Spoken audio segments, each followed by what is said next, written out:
Welcome tonight. My name is Jane Eliasoff. For those who don't know me, I'm the director here at the Montclair History Center. How many of you have lived in Montclair for more than 10 years? How many of you have lived in Montclair for more than 25 years? How many of you have lived in Montclair for more than 35 years? How many of you have lived in Montclair for more than 50 years? How many of you have lived in Montclair your whole life? All right. How many of you have been part of our oral history project who have lived here for a long time? You have a date. You have a date. Anybody else? Anybody else who has not and is interested, who grew up here in Montclair? If you're not familiar with the Oral History Project, it's something we started for the 150th anniversary. Our goal was to try and get between 25 and 30 people who were willing to share their history of what it was like growing up in Montclair in the 20th century, early to mid 20th century was sort of what we were looking for.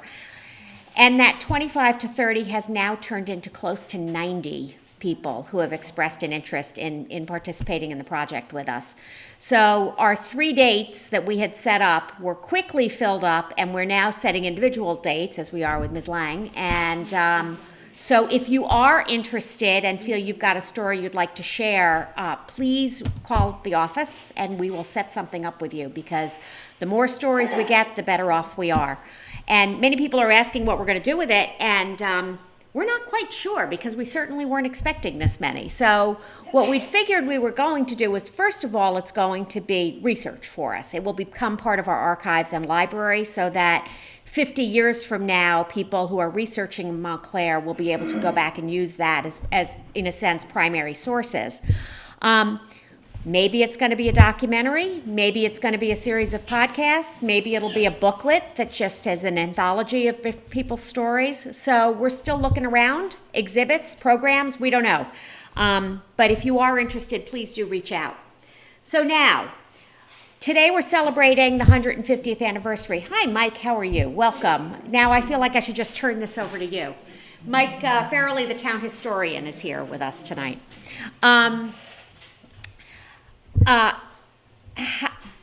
What out to you folks makes Montclair what Montclair is today? What are some of the things? Diversity. Restaurants. We also have an excellent food and history walking tour you might be interested in that you guys have been on. So, right, you guys, no, you haven't been on it. You've been on our cemetery tours, right? I'm sorry, okay. Right, you're coming on the next food and walking tour. All right, so we have diversity restaurants. What else? Architecture, the variety of architecture and the beautiful homes. That's right. What else? It's urbane. It's urban. Oh, nice. Okay. Good. I like that. Yeah. Urbane. What else? Engagement of people. Engagement of somebody. The engagement of a lot of people. The gardens. Parks and gardens. Yep. The arts. The arts. Okay, good. The involvement of people in groups. Involvement, engagement, excellent. Yeah. Anything? I like the fact that it's close to New York, but you don't always have to go to New York. There you go. That's right. That's an excellent point. The proximity to New York, the railroad that made it so easy to get to New York. Welcome. Come on in. Have a seat. Do we need more seats? There are a couple over there, I think. Okay, so what I'm going to do today is we're going to talk, this talk is tentatively titled 150 years ago, but it's really not just 150 years ago. We're going to start with 150 years ago, but then we're going to go a bunch of years back, and then we're going to go a bunch of years forward. Because I would say that around that 150 mark, 150 years ago today, if you look at like 50 years on either side of that, that's really what has laid the groundwork for the Montclair that you guys all just talked about and love today. And so as we walk our way through this history, you'll begin to see how maybe not the restaurants quite so much, but the parks, the diversity, all those things really came to be. Maybe we can stretch that one. I'll work on the restaurants. Okay, so it all started, sort of, back on April 15th, 1868, 150 years ago, when Montclair became a separate township. It was no longer part of West Bloomfield or Bloomfield in any way. It was a new separate township unto itself. But the story, that's sort of the culmination of what had been happening for many years prior to that. As you probably know, the LENNI LENAPE were here for about 12,000 years before the English and Dutch settlers came in. They were part of the Algonquin tribe. There were 3 subtribes, the MINNIE up here, the UNAMI down here, and the Unalaktigo down on the southern part of it. And for the most part, from what we can tell, there wasn't a formal settlement here in Montclair of the LENNI LENAPE. They did what a lot of we do today, and that is they kind of go down the shore over the summer, and so they would hike their way from up this area of New Jersey and work their way down to the shore. So there are evidence. There is evidence of the Lenape people here, but not full-on settlements. And they existed that way for about 12,000 years until the English and Dutch begun to come in. And the Connecticut group that came down and settled in Newark in 1666 with Robert Treat and Jasper Crane and a band of about 30 other people. They settled in Newark, and then their children, looking for more space, pushed west and settled at the foot of First Mountain, so named because it was the first mountain you would come to after you left the Hudson River. And there were so many people who settled here named Crane that we all know that this area of town became known as Crane Town. And then the other half of town was settled by the Dutch. And those were primarily the big family there was the Spears, although it was certainly not the only family. The Spears came over first arrived in America in 1659 when Hendrick Johnson Spear came aboard the Faith, and they began to settle in what became, and I can never say this when I'm in front of people, I'm fine when I'm not in front of people, the Quackenach Township. And they settled that area. There was about 10,000 acres of it. And that township was a big township, and then it just kept, little pieces of it kept falling off as different communities began to have different names to them, or they became incorporated in different towns. And it finally went out of existence in 1917 when Clifton was the last one to go. But that half of town was known as Speartown. So you had the English on this side, the Dutch on that side, and what was the dividing line? Watchung, that's right. And that is, I mean, the dividing line now between Upper Montclair and Montclair.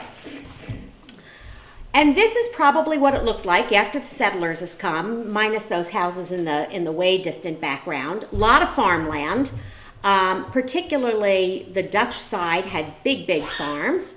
Lots of cows, so maybe that's where I can get the restaurants in. That's the closest I come in this entire presentation to the restaurants. Lots of dairy farms and lots of apple trees. New Jersey was well known for its cider, and it was well known for its jacked up cider known as Jersey Lightning, which we will not be serving at the Cheese Fest, but we will be serving Jersey cider at the Cheese Fest. So do come to that. Big cash crop, and located throughout both Cranetown and Speartown. And it existed that way for probably about 100 years until the Revolutionary War. And you had the Dutch on the one side and the English on the other, and they did business back and forth, and it wasn't a hostile environment at all, but they were very separate. They had their own communities, they had their own churches, they had their own ways of life, and they even had their own languages. The Dutch would speak Dutch. And then the Revolutionary War comes in. Anybody know where this house was? Or whose it was? It was Claremont Avenue. Claremont Avenue. And they say Washington spent time there. And he did, supposedly, yes. That's what Whittemore tells us, is that he did, one of the historians. That was the house before it was torn down. And has anybody driven past there in the last 2 or 3 days? The big boulder that used to be hidden by all the bushes that has the plaque on it that says George Washington slept here is now visible. They took all the bushes out from around it, so you can actually see the landmark, which is kind of fun. So the story goes that Washington did sleep here. Lafayette stayed up the road in what is now the Commonwealth Club today. It was in the fall of 1780. And Lafayette, they were all up in the Hawthorne area, and there was going to be a surprise attack on Staten Island. And so they were all mustered here basically on Church Street area, right in the green, where Church Street is today. And the problem was they got down to the Kill Van Kull in order to cross the river to surprise the British in Staten Island, but the person who was supposed to bring the boat forgot to come or didn't come, didn't get the memo, and so the surprise attack was no longer a surprise attack, and so they came back here and ultimately left Montclair. We did see a lot, though, also what the historians tell us is that because the British had gotten as far as Watsessing, a lot of the folks evacuated here, so the refugees came here. So there was some of that in the Revolutionary War period as well. But yes, George Washington supposedly stayed there at the home of William and Mercy. Mercy was the one who took him in because William was off fighting the war. And by the time George had gotten ready to go to bed that night, the story goes, there were no beds left in the house, but George didn't want to upset anybody, so he told her simply bring hay from the barn.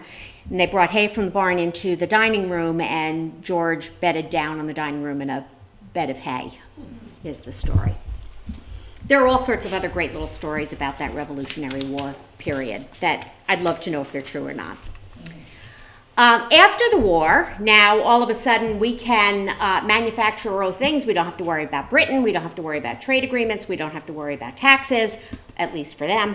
And so now we can begin to manufacture our own things, and we need ways to get things from one place to another. So this whole idea of an improved transportation system is something that was not just here in Montclair, it was throughout the United States. And it was a huge debate because back then, just as now, there was a debate as to is that a state right or responsibility or is it a federal right or responsibility? And President Madison believed that these roads were essential, but that the government shouldn't pay for it. He proposed creating a national bank and said if you create the national bank, then the proceeds from that could actually be used to fund the road. That didn't fly. So ultimately, nothing really happened with the government taking over the roads. But Israel Crane, being a shrewd businessman here in town, says, we need a better road. We need the old road is no longer sufficient for what we need to do, particularly him because he was manufacturing things. So let's put in a new road. And so in 1806, he forms a private company to build the Newark-Pompton Turnpike. And cleverly named, it connects the farmers in the West, or in the Pompton area, to the folks in Newark, in the city. And so it was called the Newark-Pompton Turnpike. It was called a turnpike. This is my favorite part of it because a pike is a big log that you put in the middle of the road. And if you went up there with your little horse and carriage and you got to this pike, you had to stop and you'd pay the toll collector a little bit of money, and the toll collector would turn the pike, and then you could get through. So today with Easy Pass, we don't think about it, but lo and behold, that goes back to the day when you actually turned the pike. There's another seat up here if you'd like to come up. You're good? Okay. And lo and behold, Israel, being the shrewd businessman that he is, has a general store right down next to where the Crane House used to be on Glenridge Avenue. And so he makes sure that the little road that goes in front of Lackawanna Station right now, he made sure that that went right past his general store, and you can get on and off without having to pay any extra money for it so that you could stop at his store when you're on the Newark-Pompton Turnpike. And you can see, who knows where this map is? Anybody know where? You've seen it up somewhere in town. No? Not have town hall. Maybe it's in town hall. I don't know. It's on a wall. It's on a wall. It's on a street. Glenridge Avenue. How you doing back there? Good to see you.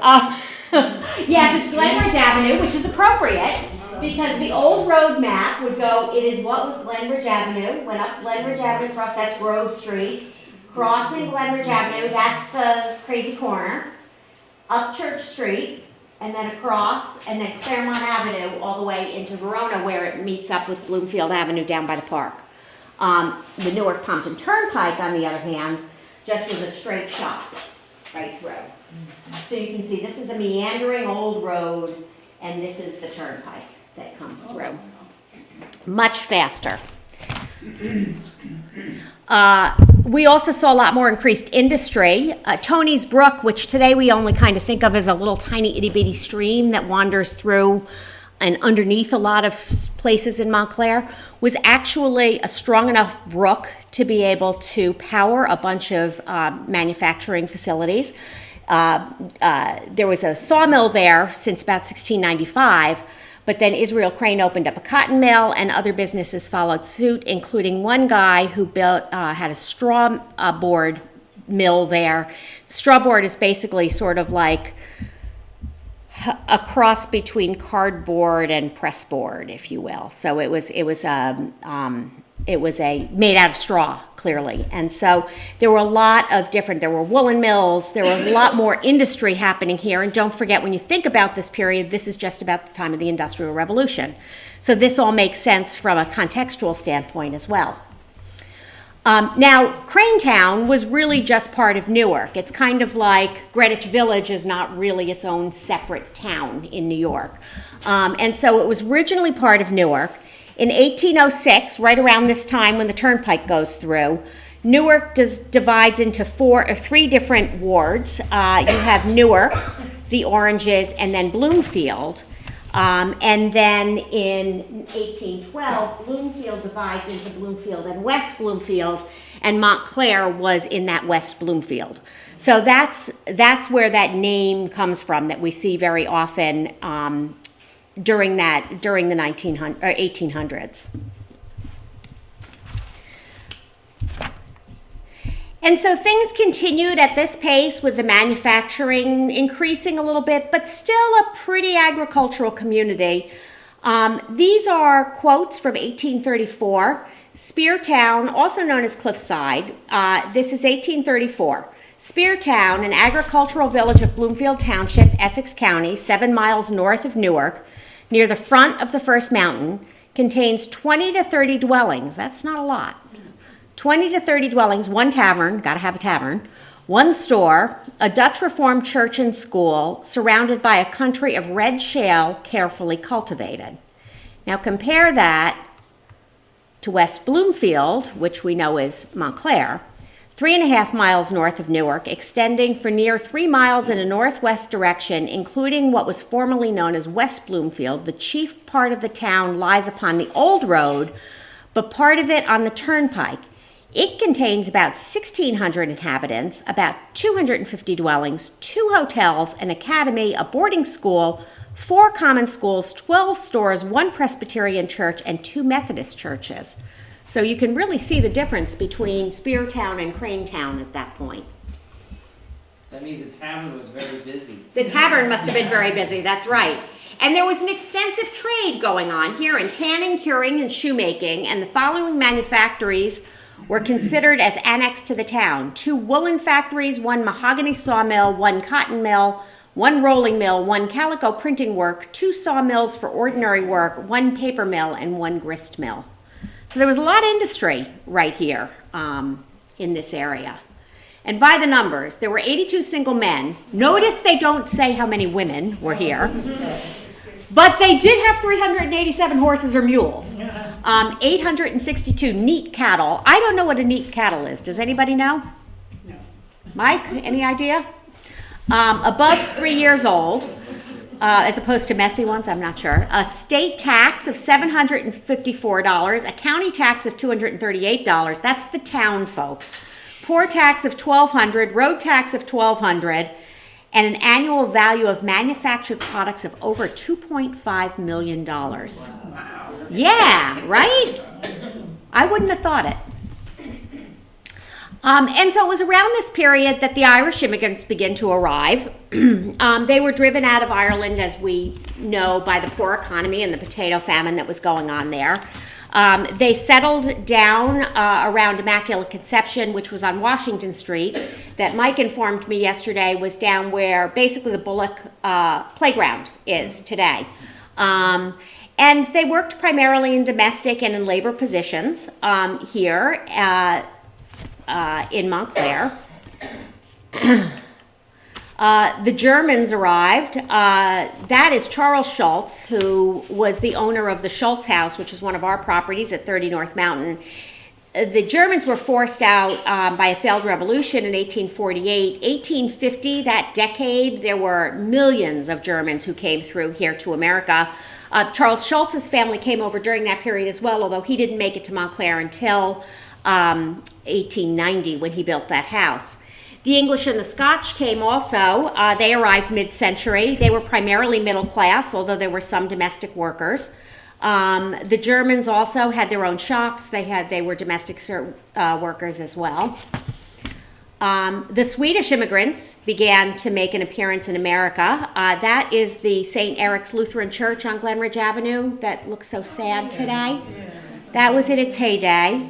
That was built... Yeah, right? That was built by the Swedish immigrants themselves, and they were very skilled builders, and so here in Montclair there was lots of opportunities for them. They actually had their services in Swedish as well. And the Swedish groups lived pretty much unto themselves as well. They were located for the most part east of Park Street, so towards Newark of Park Street, and north of Glenridge Avenue. So that was sort of the Swedish section of town. And so then, of course, the railroads arrived as well. In 1854, the Newark and Bloomfield Railroad line was chartered, and it began to run through here in 1856. You could change trains in Newark and ferry from Hoboken to New York City in 1 hour and 20 minutes. That's probably a bad picture to have up there because that's Upper Montclair, and that was the second train line to come through, and I didn't realize that until I just saw it up there right now, so I apologize for that. But the railroad really began to change absolutely everything in town. It brought more people in, and we'll see that this was sort of the beginning of the Montclair that we know today. This is a blow-up picture of that old road map, and so I apologize for its blurriness. But this is the railroad. You can see it coming up here. And there was a turnaround right at Lackawanna, and then it would go right back. So, and one of the historians talk about how all the young boys would get jobs helping to turn it around so it could go in the other direction again. Just like in San Francisco when they do the trolleys, you know. I think the trolleys in Montclair used to have a turnaround. Turn around too? Up there by where, right before you get the Whole Foods. Yep, the yep, apartment yep. complex. They used to turn around right there. I think I saw a picture of that too recently. This is what the first train station looked like, the first Lackawanna station. This is it in real life. And notice behind that building where you can see it says stables. That's that was Mullins Livery at one point. It may not have been at this particular time, but it became Steerington House, and then it became Greek Taverna. So that building is still there today. The good old days, right? The railroads made the city accessible. Anybody want to guess where that is? Nope. The hint is that it says Credit Museum of the City of New York. Credit Museum of the City of New York. Not Times Square. No, that was like Bloomfield and Avenue in North Point. It's Columbus Circle. Did you say that? I did. I missed it. I'm sorry. Yep, that's Columbus Circle. And so with the city now becoming more accessible, now you're beginning to get new people who are moving into town because they want to be able to easily get into the city. And in 1899, Julius Pratt wrote something in an address to the men's club, and he said, "A photograph of what is now known as Montclair, if it were taken in 1860, would reveal the following features. Erase all the present buildings of every description from the picture, excepting the First Presbyterian Church," that's right there, "then just completed, add a dozen or so of the smallest cottages, then painted white with green blinds, which were scattered all over the landscape. Wipe out all the streets and substitute instead the Newark and Palmton Turnpike on the same line as Bloomfield Avenue, but much narrower in width, and the old road now known as Glenridge Avenue. One narrow lane of the line of South Fullerton Avenue then was irreverently called Pig Alley." He also points out Telegraph Hill, which that is what is today Grove Street. And he talks about all of the farms that are there, and when you didn't have farms, you would have woods. So there were these small roads cut out, there were lots of farms, a few houses, lots of woods, and that was about Montclair in 1860. But now you had all these newcomers who had come in, and there was beginning to be some confusion over West Bloomfield, the name. And so what people began to get upset with was mail was often being delivered to the wrong place. And also there were other West Bloomfields in like New York, for example. You'd put your luggage on and it would get off in Bloomfield on the train. It would get off in Bloomfield and you would be going to Montclair, or what would become Montclair. So there was all this confusion. And so the newcomers in town, the old folks were saying, that's fine, we've lived with it this long, we can keep living with it. But the new people in town were saying, no, we want this changed. So they lobbied, and sure enough, I forgot this part of it. This is one of my favorite parts. So Julius Pratt, they were looking at three names: Claremont for Clear Mountain, Eagleton, and Hillside. There were too many Claremonts in the United States, so Julius Pratt then suggested flipping them and making it Montclair. And they put it up to a non-binding vote. And Eagleton won the popular vote, but the property owners preferred Montclair, and so we now have Montclair as the name. So in 1860, the Assistant Postmaster General officially changed the name of the post office from West Bloomfield to Montclair. Speartown became Upper Montclair, but we were still not a separate entity. We were still part of West Bloomfield. We just had a different post office name. And then a little thing like the Civil War interrupted things. And Fort Sumter happens just a year after all this went down here in Montclair, and the Civil War had begun. Montclair was very involved in the Civil War. This is a list of all of the men who signed up to go. And you can see on there Frederick Harris, whose name I'm not finding right now. Frederick Harris's name should be on there. And in 1862, Lincoln issued a call for 300,000 volunteers for 3 years of the war. Frederick Harris, a guy from Montclair, planned to go to Princeton to become a doctor, but his father became so ill that he had to come home and work in his quarry. Finally decided a little bit later in life that he was going to go into law, and studied and passed the bar. Yet that was in 1862 when he heard Lincoln's call. He immediately set aside his plans for going into law, organized a company of men from Newark, Bloomfield, and Montclair, elected captain, and joined the 13th New Jersey Regiment. They mustered out on August 25th, 1862. They saw battles at South Mountain, Antietam, Chancellorsville, Fredericksburg, Gettysburg, and Sherman's March to the Sea. So they were really quite involved in the war.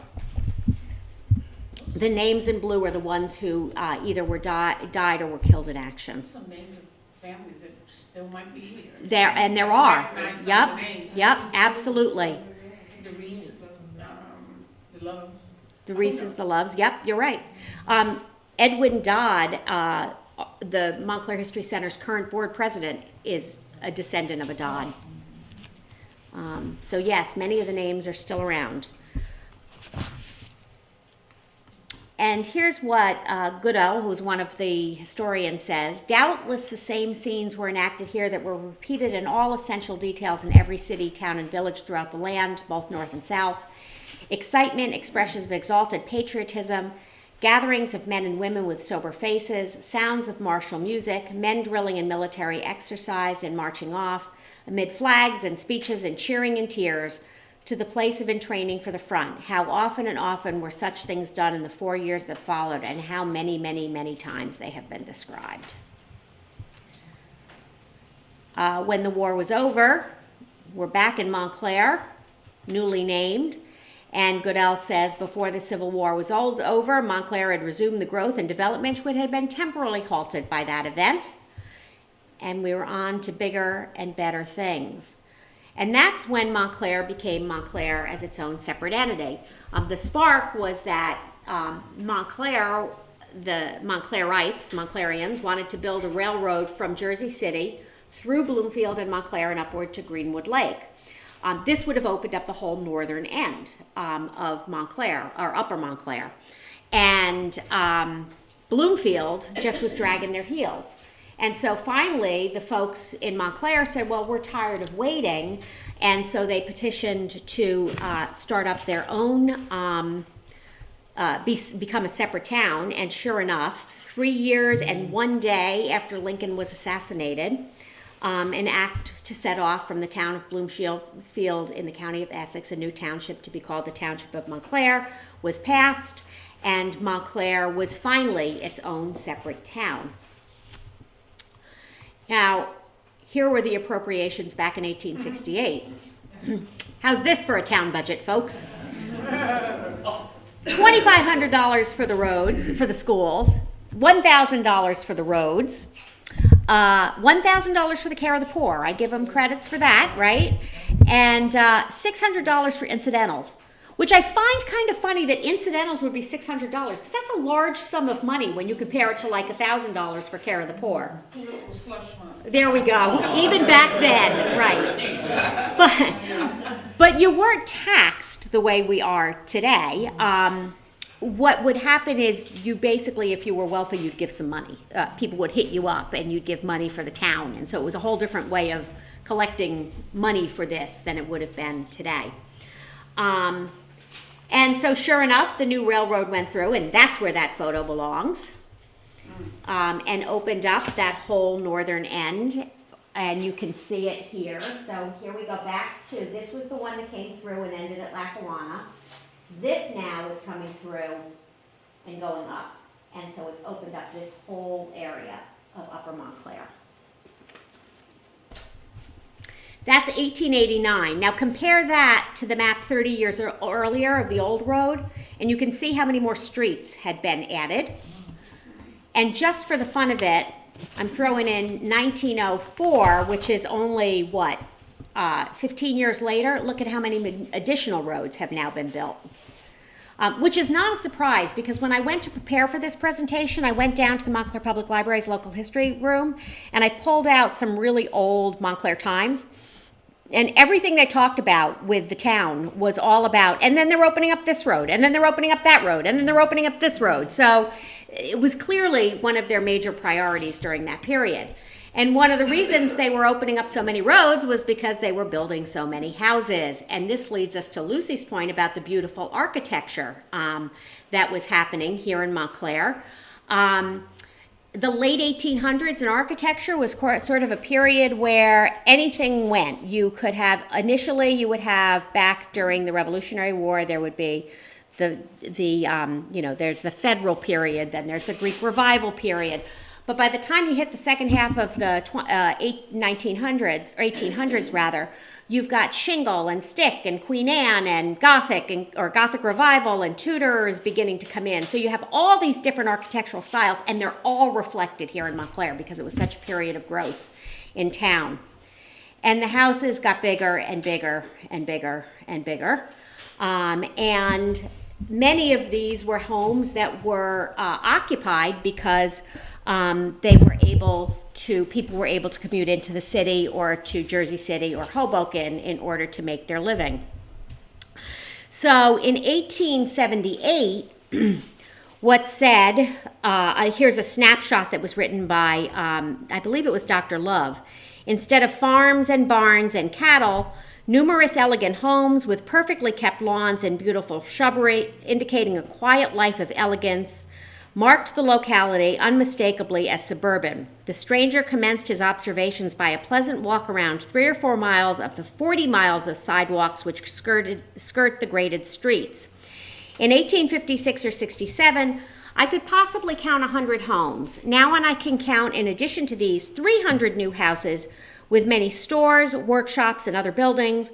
With almost every one of those old houses has been remodeled or enlarged at an expense nearly equal to the original cost.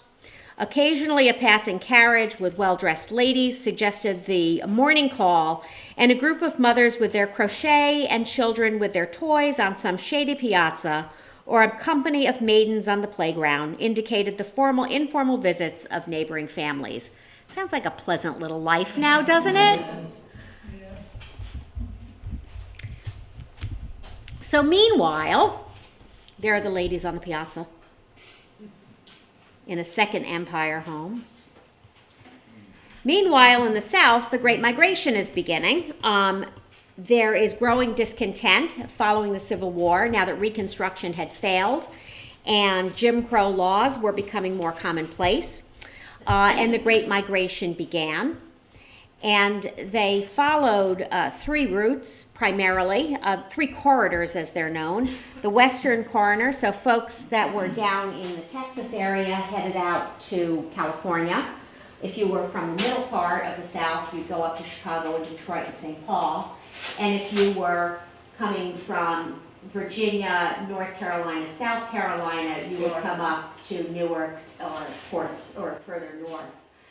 Which is why it's interesting, many of the families, the African-American families in town who have ancestors who came up during this period, North Carolina, South Carolina, Virginia, especially the northern Virginia counties of Loudoun and Fauquier.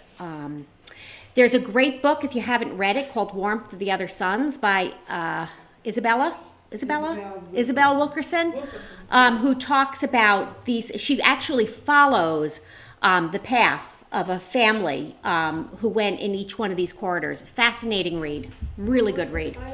Warmth of Other Sons. S-U-N-S, yes, yes. Wilkerson is the last name. Excellent book. So here in Montclair, it's interesting when you look at the census data. In 1860 census, there were only the Oliver and Francisco families were listed, and that was in all of Bloomfield, because remember, we hadn't separated out at that point. By the 1870 census, there are 37 African-American people in Montclair, mostly born in New Jersey. 4 had their own homes. All were either live-in laborers or servants. By 1900, it had increased to over 1,300 people, and they were primarily located in the neighborhoods around Orange Road, Frog Hollow, North Fullerton Forest Street, Glenridge Avenue, Pine Street, New Washington, and Fulton Streets. And that number continued to grow throughout the 20th century, especially the first, I would say, 4 or 5 decades of it. And then churches and businesses were started up to cater to the different communities. We saw St. Eric's Lutheran Church starting up. Here we have St. Paul's Baptist Church for the African-American families who were moving north. You had Immaculate Conception, which catered to the Irish Catholics. You had Mount Carmel that catered to the Italian Catholics. So everybody had their own church. Union Baptist, you have that, you didn't put color. They didn't put colored in there. No, they Interesting. Yep. What? Yep. Union Baptist. Union Baptist. Here it says colored. Here it says Swedish, but they didn't identify And the pastor is Reverend John C. Love. Oh, yeah. who was. He always claims he was related to the Loves. Was he really? Or is that what he said? Okay, I didn't know that. Well, you know, things happen. Okay. But they didn't- Also, but they St. didn't put Paul's color. was later. This was a little bit later. Yeah, this was not right during this period. Yeah. Yeah. What year did that start, Betty? St. Mark's, 1880. St. Mark's, 1880. Okay. When did St. Paul start? Union Baptist, 1887. So this is my bet is I pulled this out of one of our directories, and I think it was like probably early 20th century. Right. We don't have that many directories prior to that. So, and then the Italians began to arrive too. So now we've got the Irish, the Germans, the English, the Scottish, the African Americans moving north, the Italian immigrants coming in. They began to arrive in the 1880s. They originally were housed in tents or barracks on Midland Avenue. They settled in the Pine Street area. They were laborers and masons, and this is a picture of them actually laying the sewer on Church Street. And they became a very vibrant community centered down in that Pine Street area with Mount Carmel, the Baldwin School, MINNIE LUCEY settlement. They were all, those were sort of the hallmarks of that community. And then the artists arrive with the artist colony. They came in the middle of the 19th century. They were attracted by the natural beauty of Montclair. They also loved the fact that they could get in and out of the city, to the culture parts of the city easily. George Inness arrived in 1884. This is one of his paintings. This is called Sunset Montclair, 1892. Harry Fenn came in, Jonathan Scott Hartley, who was a sculptor, the Greenhows, Walter and Emily. She was a stained glass artist. As other sculptors, Thomas Ball, Walter Cooper, lots of them. And many of them came in just for a year or so and then left. Some of them came from Europe and settled here in Montclair while they were doing their business here in Montclair or in the States, and then went back to Europe. And the tourists arrived. So this is Mountain House on Claremont Avenue. It's where that apartment building is when you go into Verona, over on the right-hand side by the sunset, by that light that's up there. A trolley could take you right there, express. You didn't have to stop with all the riffraff on the way up. Ultimately, the Hotel Montclair was built up there, but that wasn't until the first decade of the 20th century. And then, of course, the developers arrived. It's still here.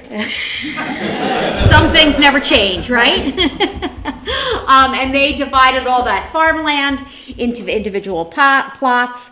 They built beautiful homes. This is actually from Scientific America.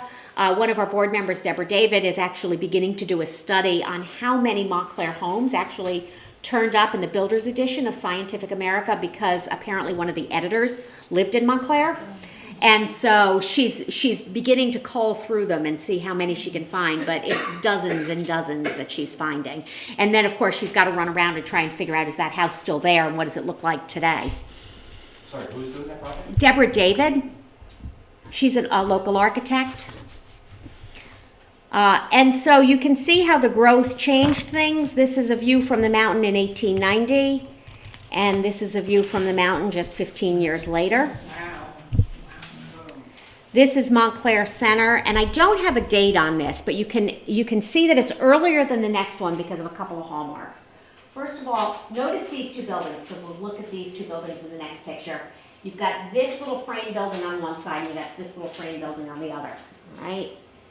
Now this one we know is, I'm just trying to give you the date on this. This is 1897 or 8, I believe, okay? Now, so those two buildings are right there. That little frame house is gone.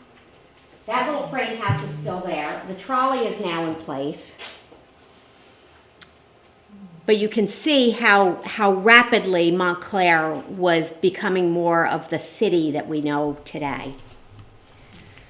And so because you had this growing population, you needed increased businesses, town services, recreational opportunities, churches, schools, etc. The police department was founded in 1890. This picture was taken in 1898 in front of the Valley Road Police Building. Henry Gallagher was the first chief of police. I'm guessing that that's the guy in the middle with a different hat from everybody else.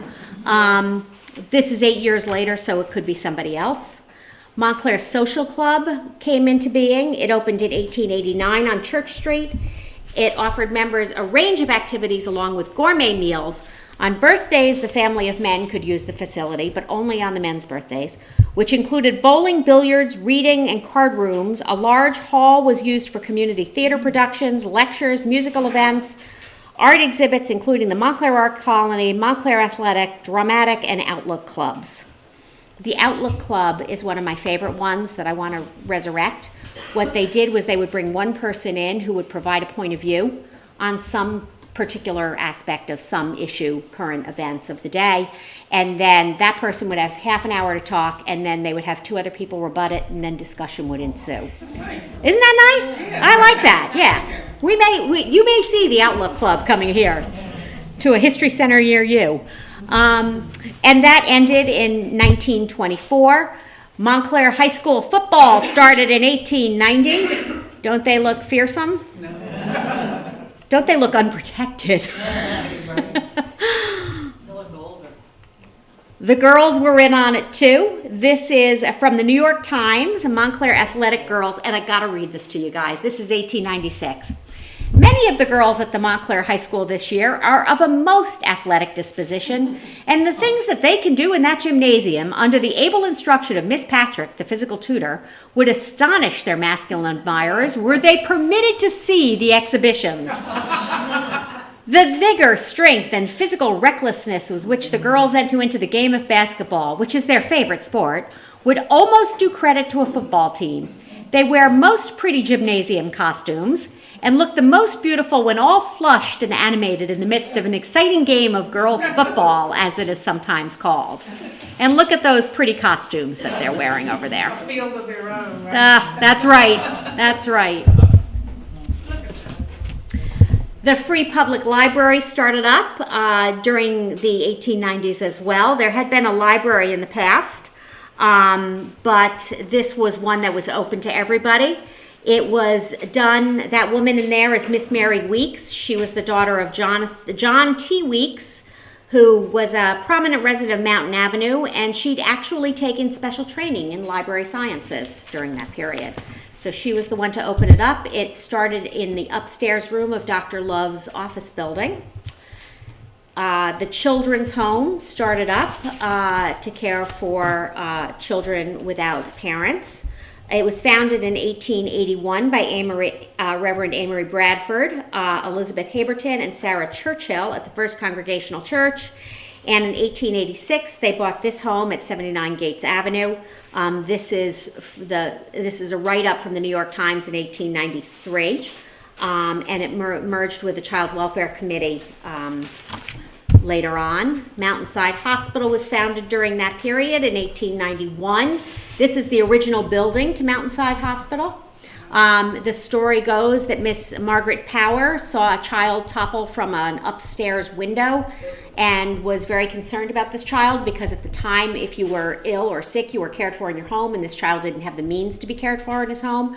So she felt it was appropriate that we start up a hospital for care of the poor. And for many years, it was really run by the women. There were some male physicians there, and the men took care of the money, but for the most part, the oversight of it was all women until I think it was 1927 or 28, when there was basically a coup, and the next year, the whole operation was run by men instead.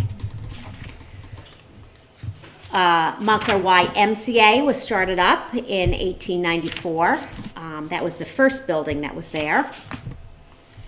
And the public schools had to keep growing because we had more and more kids coming into town. This building was the original high school, 1866 to 1893.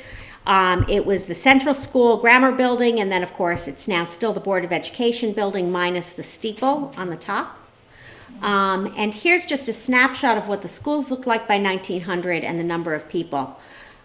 Students enrolled in the school. The high school, 331, grammar school, 492, 504, 509, 155. So you really didn't have that large a school system. Certainly much larger than it would have been 50 years prior, but Maximum training building, zero. zero. I guess maybe that was just started. I don't know. Mike, do you know what that was? Nope. Board of Ed building on Valley Road in the basement. Is that what it was? That was the manual training? That's what I was told when I went to Hillside. Interesting. In the basement of In the Board of Ed. basement of- Across the street from Hillside. Right. Huh, thank you. And there were a billion, well, maybe not a billion, but there were a ton of clubs and societies. I guess you had a lot more time when you didn't have computers and telephones and televisions, but this is a list from the 1897 directory, and just take a look at it and see which ones you can see are still in existence today, other than the Outlook Club, of course. Anybody recognize any? 3 o'clock club. 3 O'Clock Club, yep, that's still going. I love the Montclair wheelman too. That was basically the guys who had bicycles. They became the Montclair wheelmen. And taxes came. No longer are we going to just solicit the folks who have money. The town council in what year was this? 94, I believe it was. The town council was granted power by ordinance to raise money at its discretion, exercised by a majority vote, for the following purposes: to light the streets, to support the police and fire, to regulate, clean, and keep in repair the streets and highways, to repair in all public buildings, to provide relief for the poor, to pay interest and principal of public debts, to provide a sinking fund, and last but not least, to support the public schools. And so that's where the taxes started, folks. So the taxes that were collected earlier, was that just from property owners? From what I read, and Mike, correct me if I'm wrong on this, it wasn't that it was collected necessarily like everybody had a tax. It was more, Donations. Betty, I know you could give us $500. Give us $500. Is that what you'd heard, Mike, or had you heard otherwise? I don't know, I mean, I thought that there were assessors that went out and looked at the property, Yeah, and you were assessed a tax. right. And the 1878 tax book Yeah. lists tax amounts for each of the property, But for where- everybody. But where would they have gotten it if they didn't have There was a the school tax, there was a property tax, there was, Primarily property tax. They would come to your But there house was- and look in and see what kind of furniture you Right. had. Did they have the power to do that, though, before they passed this in 1894? I believe so. well, Right, there yeah, was- it was in the New Jersey legislature Yeah. for some of it, That's Okay. how as everybody early as does their taxes. 1878. Is it, because you've gone through the 1878 tax roll? Yeah. Mhm. Betty does a phenomenal presentation on Alice Huey Foster, who was the founder of the YWCA, and her family, the Huey family, was one of the first African-American families to move up here and really made a mark on Montclair's community. So, thank She's you. the first African-American to graduate from Montclair And first, High thank School you. in 1894. Yes, thank you. Mhm. I was thinking we need to show that again in the fall here. And we begin to see some parks. So now, by the time the turn of the century rolls around, we're moving into the progressive movement throughout the United States. And it was characterized by progressive ideas that dominated politics. You had the formation of the NAACP, the suffragette movement, settlement house movement, national parks creation. There were some victories in terms of minimum wage and child labor laws. And sure enough, that was when Montclair's parks began to come into being. This is Eagle Rock Reservation in 1908. The first purchase of the land took place in 1895. The entire tract was finally assembled in 1907. Frederick Law Olmsted's firm came in and set up some paths like this throughout it. And so we see evidence of those parks that we had talked about beginning to come to fruition. Suffragettes, I love this picture. This is the Montclair Suffragettes March on New York City on May 3rd, 1912. The Minnie LUCEY settlement, anybody familiar with that? That was the settlement house. The goal of a settlement house was to help to integrate new communities into the American way of life. And so this Minnie LUCEY was a social worker who worked primarily with the Italian immigrants in that area. And ultimately they renamed the house after her because she was a beloved figure. She worked with a lot of the children to help them assimilate. One of the stories about her goes that the children absolutely loved being in her programs, and so she wanted to. She saw that a lot of these children were raising their younger siblings. And so she wanted to make sure that these children knew how to care for these other children. And so she began holding classes for that. And the kids loved them so much that they would actually borrow their neighbors' kids so that they could come to her classes. Beloved figure in town, especially among the Italian community. Montclair Art Museum started up in 1914. The YMCA, this is the black YMCA that was down on Washington Street. I believe, and maybe somebody can tell me this, from what I can tell, Charles Bullock moved here in 1915, and it was started at that point. I don't know if it was in 1905. 1905. Who started it, Betty? It wasn't Bullock. It wasn't Bullock, because he didn't come here till It was 1915. a project of the Sears, what do you call them? The Carnegie, yeah, The Rosenwald. Rosenwald. It was, that's right, It was a yep. Rosenwald. It was but the YWCA was not. Those women just took it upon themselves to start up their own. Back then, Ys were created in a different way. A black Y or a white YW or YMCA would say we see a need for a separate but equal, quote unquote, black YM or YW, and they would start up their own. They would start up a branch, and that's what happened in Montclair with the YMCA. The YWCA, however, Alice Huey Foster basically said, we need this. The women in town said, yes, we need this. And they started it up on their own without a white YWCA in town. Something those women were, rightfully so, incredibly proud of. And for the next 40 years, the national YWCA referred to it as the Montclair situation because it was the only one in the United States that had that kind of structure, and they just could not figure out what to do with them. And that was Forest Street, where it was first started. Lackawanna Station, that was the third one that was built on that site. That was built in 1913 by a young man in his 20s named William Botsford. Even in his 20s, he'd become a renowned architect for train stations. This one was written up all over the country because it was such a masterpiece, and still is. When you go into Pig and Print, you really get a feel for what it was like. And there was, on the day it opened in 1913, they basically closed the town down. They had a huge reception for it and opened it up, to open it up. But Mr. Botsford couldn't be there because he passed away on the Titanic. Wow. And it's remarkable because he did this when he was not even 30. So you can imagine if he'd lived a full life, what a mark he would have made on the world.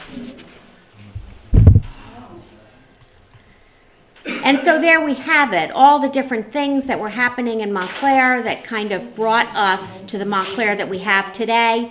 We spoke about the parks, we spoke about the restaurants, all I had was the cattle, we spoke about the people and the diversity, we spoke about the many services that we have. And these all, I'm ending this right before World War I, but we certainly could talk more and more. But you can see that at that point, all the pieces were in place for the Montclair that we know today. Before I close, I just want to thank the Montclair Public Library Local History Collection. Most of the photos in here came from them, our own archives. Mike, for all your research, and also for all of the folks who have come before us and written histories about Montclair. We're really lucky. Not every town has got all these historians that wrote something down about their town.